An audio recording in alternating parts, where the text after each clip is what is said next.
आज मैं आपसे एक ऐसा विषय शेयर करने वाला हूँ जो बहुत कॉमन है लेकिन बहुत डेंजरस भी है।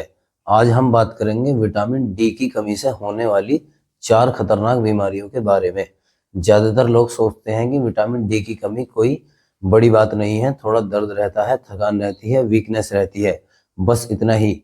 लेकिन सच ये है कि विटामिन डी की कमी शरीर को स्लोली डैमेज करती है और जब तक क्लियर सिग्नल मिलता है तब तक शरीर का बैलेंस काफी हद तक बिगड़ चुका होता है। सबसे पहले ये समझना जरूरी है कि विटामिन डी सिर्फ एक विटामिन नहीं, बल्कि ये हमारी बॉडी सिस्टम का एक हार्मोन की तरह काम करता है।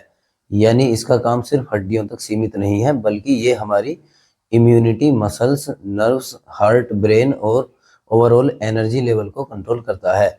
आज की लाइफस्टाइल ऐसी हो गई है कि हम धूप से दूर भागते हैं, एसी में रहते हैं, घर के अंदर रहते हैं और बाहर निकलते भी हैं तो गिलास के पीछे से। लेकिन बॉडी को जो रियल सनलाइट चाहिए वो इस तरह नहीं मिलती। अब पहली खतरनाक बीमारी की बात करते हैं जो सबसे ज़्यादा देखने को मिलती है, और वो है हड्डियों का कमज़ोर होना।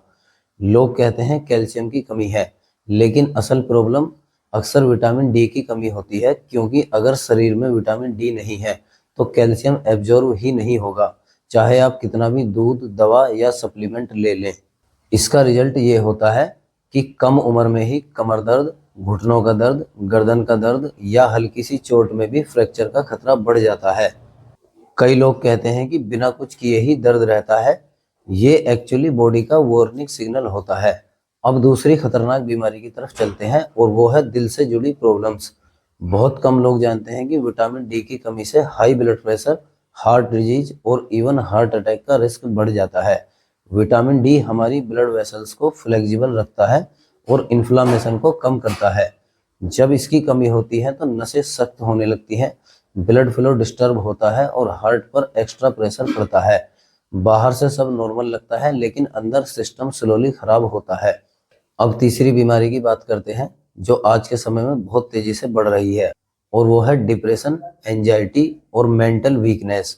अगर किसी को बार बार इरिटेबिलिटी रहती है, मन उदास रहता है, कंसंट्रेशन कम हो गया है, नींद पूरी नहीं होती, तो हम तुरंत कहते हैं स्ट्रेस है। लेकिन कई केस में रूट कोज विटामिन डी की कमी होती है। विटामिन डी हमारे ब्रेन केमिकल को बैलेंस करता है, खासकर सेरोटोनिन को, जब मूड को स्टेबल रखता है। इसकी कमी से इंसान अंदर से टूटने लगता है, कॉन्फिडेंस कम होता है और लाइफ में इंटरेस्ट धीरे धीरे खत्म होने लगता है।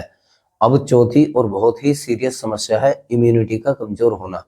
अगर आपको बार बार सर्दी, खांसी, फीवर, इन्फेक्शन हो जाता है और छोटी छोटी बीमारी भी जल्दी ठीक नहीं होती, तो सिर्फ इम्यूनिटी बूस्टर लेना सॉल्यूशन नहीं है। विटामिन डी हमारे इम्यून सिस्टम को एक्टिवेट करता है।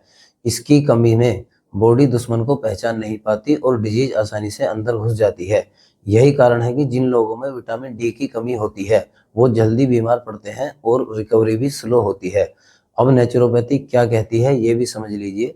नेचुरोपैथी साफ कहती है कि विटामिन डी टैबलेट से नहीं, सनलाइट से बनता है। रोजाना 20 से 30 मिनट की कच्ची धूप बिना गिलास के खुले शरीर पर लेना सबसे नेचुरल तरीका है। इसके साथ बॉडी मूवमेंट, डाइजेशन और नींद का बैलेंस बहुत जरूरी है। अगर लाइफस्टाइल ठीक नहीं तो कोई भी सप्लीमेंट परमानेंट सॉल्यूशन नहीं बन सकता। और अंत में मैं आपसे यही कहना चाहता हूं कि अगर आप ये सोच रहे हैं कि अभी तक कोई बड़ी बीमारी नहीं आई है, तो यही सबसे बड़ा डेंजर है। विटामिन डी की कमी साइलेंट होती है, धीरे धीरे बॉडी को कमजोर करती है और एक दिन बड़ी प्रॉब्लम बनकर सामने आती है। इसलिए बॉडी के सिग्नल्स को इग्नोर मत कीजिए, धूप से दोस्ती कीजिए और नेचुरल लाइफस्टाइल को अपनाइए। अगर आपको ये जानकारी यूजफुल लगी हो, अगर आपको लगा हो कि ये वीडियो आपकी या आपके परिवार की लाइफ में काम आ सकती है, तो वीडियो को लाइक जरूर कीजिए, अपने दोस्तों और फैमिली के साथ शेयर कीजिए।